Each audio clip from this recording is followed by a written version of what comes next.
Hi everyone, welcome to Sir Tech Reviews. So, nandito sa atin ngayon itong Tecno Camon 20 Pro pero 4G version.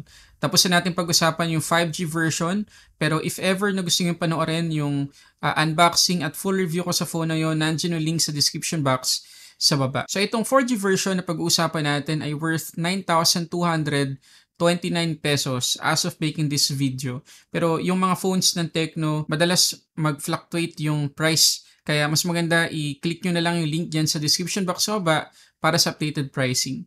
So, i-unbox muna natin to at i-share ko sa inyo yung mga benchmark, mga information, mga camera samples na nakuha ko dito sa phone na to. At abangan nyo yung announcement natin sa dulo ng video na to. So, tara!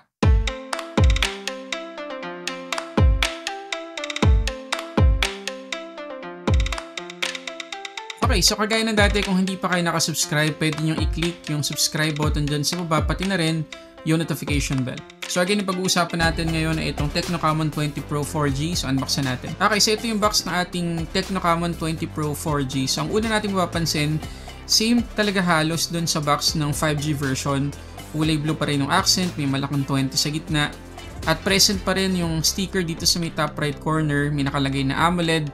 256GB yung ating storage, tapos 8GB na physical at 8GB na virtual RAM. Pag tinignan naman natin yung likod, makikita pa rin natin yung top specs ng phone nito, kagaya ng kanyang 64MP na main shooter, 120Hz, AMOLED pa rin to guys. Tapos yung kanyang chipset, yung kanyang battery at charging speed. Okay, open na natin. Okay, so una natin makikita ay yung mismong Camon 20 Pro 4G na nakabalot sa printed na plastic. Ayan, medyo natatanggal na kasi binalik ko lang talaga to sa box guys, kasi nga ginamit ko to para makakuha ko ng ilang mga information, mga benchmark. So dito sa printed plastic makikita pa rin natin yung top specs nya. So tanggalin na natin. Tingnan natin yung pre-dawn black. Yan, sobrang ganda ng itsura guys, kita nyo naman, sobrang unique, napaka premium, pero at the same time ang simple ng itsura. Talagang malapit na yung Tecno pagdating sa design ng mga phones nila. Tsaka hindi OA, kita nyo naman. Hindi OA yung itsura. Ganda oh. Hindi mo talaga akalain na ano to eh. Less than 9,500 pesos. Galing ng Tecno. Ngayon, makikita nyo na flat pa rin yung sides natin dito. Yan, glossy yung kanyang frame. So, plastic lang to. Kaya mas madaling mas maganda yung grip niya compared dun sa mga naka-curve na mga sides. So, flat na flat lang yan. Okay, so tabi muna natin. Tignan pa natin yung ibang laman ng box. Meron tayo ditong warranty card. Yan pa rin yung sikat na 12+1 ng Tecno. Yung ating documentations, yung ating manual. Tapos, ito guys, ang maganda dyan. Yung kanyang case, yan, ay hindi jelly. Matigas siya guys. Yung gilid niya, medyo malambot, pero hindi pa rin as soft as jelly case. Tapos yung kanyang likod, matigas talaga yan. Tapos frosted siya. Yan o.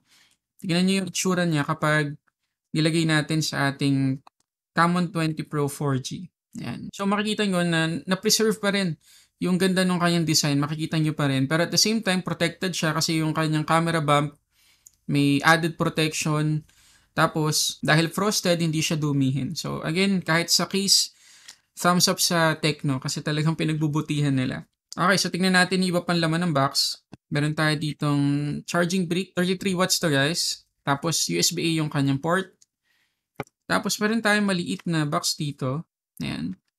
Sa loob, meron tayong SIM ejector pin. Tapos yung ating charging cable, yung ating wired earphones. Okay, so ibig sabihin, meron tayong headphone jack dito. Ayan o.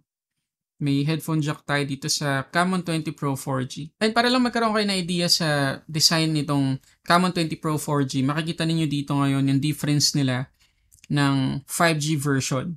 Okay? So makikita ninyo yung camera module ng 5G version, talagang naka-island siya, naka-separate siya mula dito sa likod. Ayan o, naka-emboss. Samantalang dito, wala. Talagang diretso dun sa camera lenses na. Dito sa may taas, makikita natin ang ating secondary speaker. Dito naman sa may baba, makikita natin yung ating USB-C port, yung ating main mic, headphone jack, tsaka yung main speaker. Dito naman sa may left side, makikita natin ang ating SIM tray. So ito yung kanyang SIM tray guys. Mukha lang siyang hybrid pero meron tayong dual SIM slot. Tapos kapag biniligtad natin, meron tayong micro SD card slot. Tapos dito sa may right side, yung ating power lock button, tapos yung ating volume up and down buttons. At syempre dito sa harap, yung ating punch hole, selfie camera. At ang una nating mapapansin din at ma-appreciate dito sa display nitong Camon 20 Pro 4G, kahit 4G version to, same sa 5G na symmetrical or proportioned yung kanyang mga bezel. Ayan, hindi mas makapal yung chin, hindi rin mas makapal yung kanyang forehead. Talagang pantay na pantay. At malaking tulong yung AMOLED display nito para ma-accomplish ng Tecno yung ganitong bezel. Ayun lang, wala tayong kahit anong IP rating dito sa phone nito, so ingat lang sa paggamit. Ngayon, pagdating sa display natin, 6.67 inches yung size nito. Full HD Plus resolution AMOLED, tapos 120Hz yung ating max refresh rate, 395 naman yung ating PPI. Walang dineclare na kahit anong protection yung Tecno dito sa Camon 20 Pro 4G.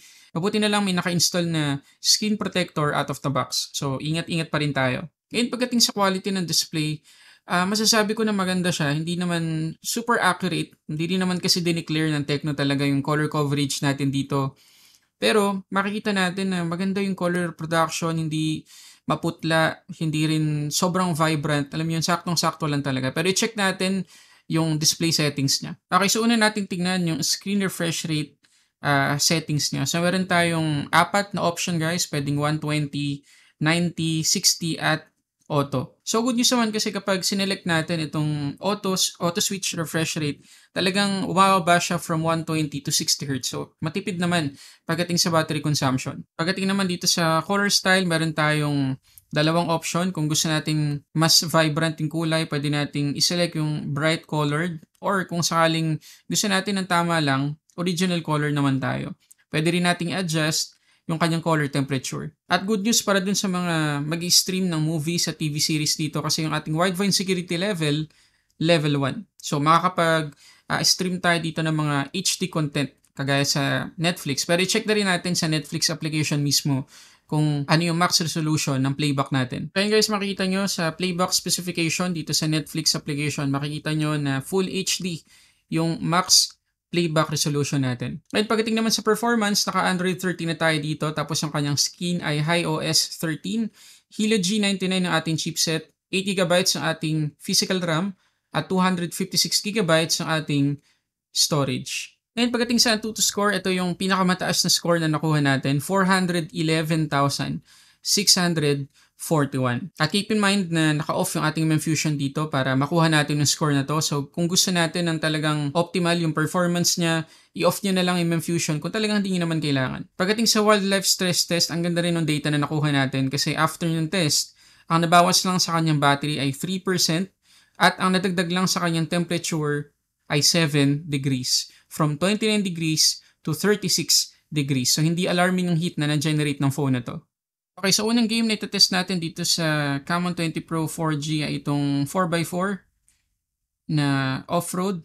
Naka-ultra yung graphics natin dito. Pero, kaya naman niya. Hindi naman siya nihirapan. Wala tayong struggle na feel. Smooth naman.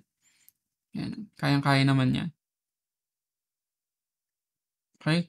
So, test natin siya sa ibang game. Dito naman sa Real Racing 3, makikita ninyo na smooth din. Kayang-kaya naman niya. Yun nga lang, hindi umaabot ng 120 frames per second yung gameplay natin. So, nakalock lang siya to 60 FPS. Dito naman sa CarX Rally, yan, sagad na sagad yung ating graphics setting. Tingnan natin yung kanyang performance. Okay, so makikita ninyo na nakaka 18, 20 frames per second lang tayo ng gameplay. Yan.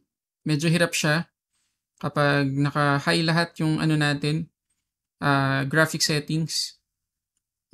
Although, kaya niya, napatakbo naman niya, pero hindi enjoyable yung gameplay natin. Medyo struggle talaga.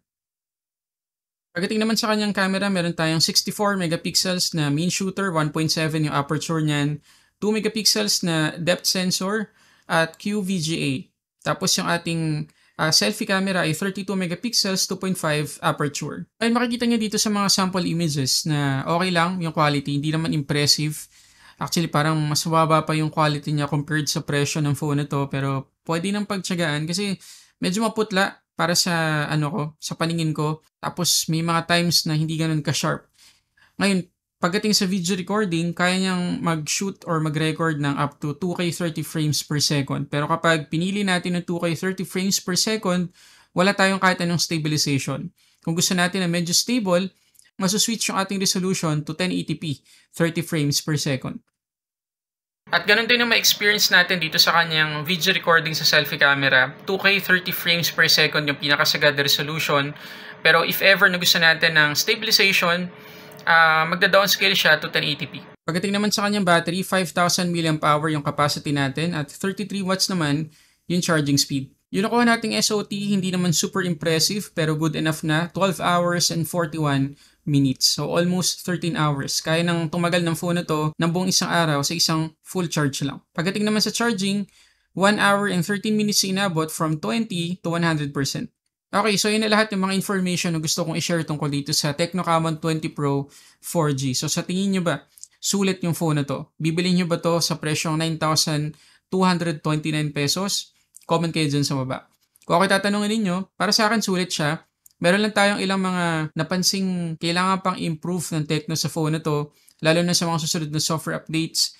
Pero pagdating sa display, sa performance niya, sa design, out of the box, panalong-panalo yung phone na to. So again, kung sakaling interesado kayong bilhin yung phone na to, nandyan yung link sa description box sa baba. Ngayon, pagdating sa special announcement natin, itong unit na nireview natin mismo dito sa video na to ay ipapa-giveaway natin. So yung mechanics, abangan nyo sa post ko sa Facebook. So i-check nyo na lang yung Facebook page ng Sulit Tech Reviews. So maraming salamat guys sa pagsama sa akin para sa samot-saring unboxing reviews. This is Sulit Tech Reviews.